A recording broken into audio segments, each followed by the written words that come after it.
ஓம் முருகா channel. இன்றைக்கி மாங்காய் தொக்கு எப்படி செய்யலாம் பார்க்கலாம் வாங்க. இந்த 2 மாங்காய் எடுத்து தோல் சீவி சுரண்டிக்கலாம் வாங்க. நல்லா சுரண்டி எடுத்துட்டோம், தோல் நீக்கி நல்லா சுரண்டி எடுத்துட்டோம். இப்போ தாளிச்சிக்கலாம் வாங்க. மாங்காய் தொக்கு செய்ய தேவையான பொருள்: கருவேப்பிலை, கடலப்பருப்பு, உளுத்தம்பருப்பு, காஞ்ச மிளகாய். இப்போ எண்ணெய் ஊற்றிக்கலாம் வாங்க. இப்போ எண்ணெய் ஊற்றி கடுகு போட்டோம். இப்போ கருவேப்பிலை போடலாம். இப்போ 2 பருப்பு போடலாம். பருப்பு நல்லா வறுது. இப்போ காஞ்ச மிளகாய் போடலாம்.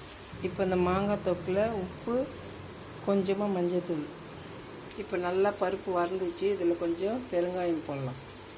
மாங்காய் தொக்கு நல்லா கலரலாம். இப்போ மாங்காய் தொக்கு போடலாம்.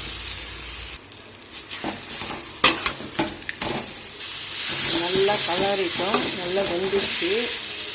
லெமன் சாதம், புளி சாதம், தயிர் சாதம் மாதிரி மாங்காய் சாதம் அவ்வளோ ஒரு டேஸ்ட்டாக இருக்கும்.